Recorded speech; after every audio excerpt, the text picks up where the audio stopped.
सर्दियां धीरे धीरे अपना असर दिखाने लगी थी। एक छोटे से गांव के किनारे एक चौड़ी नदी बहती थी, जो वहां रहने वाले मछुआरों के लिए जीवन की रेखा थी।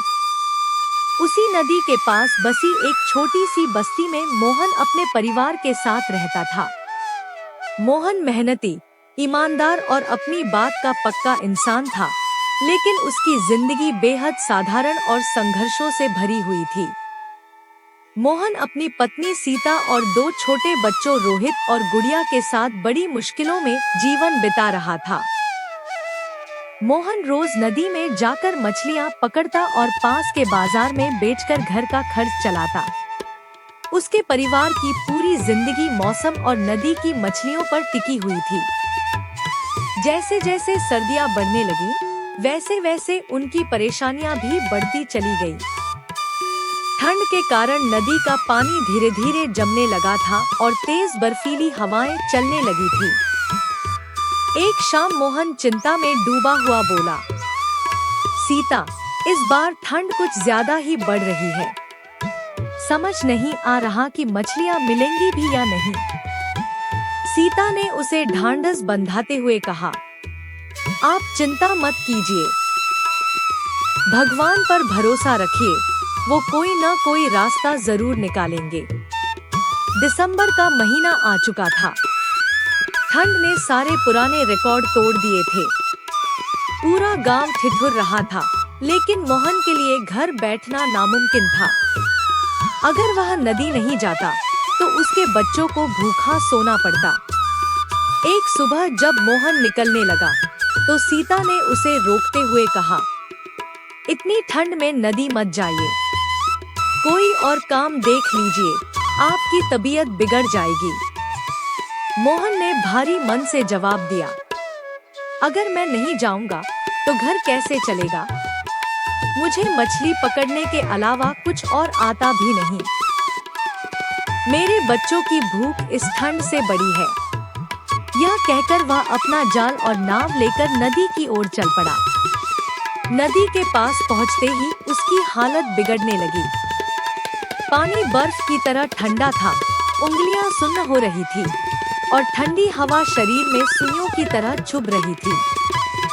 पूरा दिन मेहनत करने के बावजूद एक भी मछली हाथ नहीं लगी। थक-हार कर वह नाव में बैठ गया। तभी नदी किनारे एक बूढ़ा साधु ध्यान करते हुए दिखाई दिया। साधु काफी देर से मोहन को देख रहा था। उसने मोहन को पास बुलाया और कहा, बेटा, इतनी ठंड में खुद को क्यों कष्ट दे रहे हो?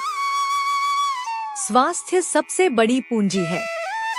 मोहन बोला, बाबा, अगर मैं नहीं जाऊंगा तो मेरा परिवार भूखा रह जाएगा। साधु मुस्कुराया, कुछ नहीं बोला। मोहन ने फिर से जाल डाला और इस बार चमत्कार हो गया। जाल में कई बड़ी मछलियां फंस गईं।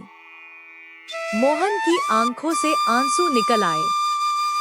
उसने मन ही मन साधु और भगवान को धन्यवाद दिया और घर लौट आया। उस रात घर में पहली बार कई दिनों बाद पेट भर खाना बना। मोहन ने सोते हुए सोचा, भगवान, आज समझ आया कि मेहनत के साथ सेहत का ध्यान रखना भी जरूरी है। अगले दिन फिर ठंड बढ़ गई। रास्ते में मोहन ने एक बूढ़ी औरत को देखा, जो ठंड से कांप रही थी और नदी पार नहीं कर पा रही थी। मोहन ने बिना देर किए उसे नाव में बैठाया और नदी पार करा दी। उस दिन वह मछली नहीं पकड़ पाया, लेकिन खाली हाथ घर लौटने पर भी सीता ने कहा, आपने बहुत बड़ा काम किया है। किसी की जान बचाना सबसे बड़ा पुण्य है। कुछ दिनों बाद ठंड थोड़ी कम हुई। मोहन को मछलियां मिलने लगी। एक दिन रास्ते में वही साधु फिर मिला और बोला, बेटा, क्या तुम आश्रम के बच्चों के लिए कुछ मछलियां दे सकते हो? मोहन दुविधा में पड़ा, लेकिन अंत में कुछ मछलियां साधु को दे दी। कुछ समय बाद तेज बारिश और भयानक ठंड शुरू हो गई। उसी रात साधु मोहन के घर आश्रय लेने आ गया। घर में राशन कम था, फिर भी मोहन ने साधु को अंदर बुलाया। बच्चों और साधु ने खाना खाया, लेकिन मोहन और सीता भूखे रहे। रात में सीता की नजर साधु की सोने की पोटली पर पड़ी। हालात से मजबूर होकर दोनों ने कुछ सिक्के रख लिए। कुछ दिन सब ठीक चला, लेकिन अचानक उनका बेटा रोहित गंभीर रूप से बीमार पड़ गया। इलाज के लिए पैसे नहीं थे। तब दोनों को अपनी गलती याद आई और वे साधु के पास पहुंचे। साधु ने मुस्कुराकर कहा, बेटा, तुम बुरे नहीं हो। हालात ने तुम्हें मजबूर किया था। तुम्हारे अच्छे कर्म तुम्हारे साथ हैं। साधु ने उन्हें सोने के सिक्के दिए। घर लौटने पर रोहित चमत्कारिक रूप से ठीक हो चुका था। मोहन और सीता की आंखों में आंसू थे। मोहन बोला, अब चाहे कितनी भी मुसीबत आए, हम कभी गलत रास्ता नहीं अपनाएंगे। इसके बाद मोहन और उसका परिवार मेहनत और ईमानदारी से सुखी जीवन जीने लगे।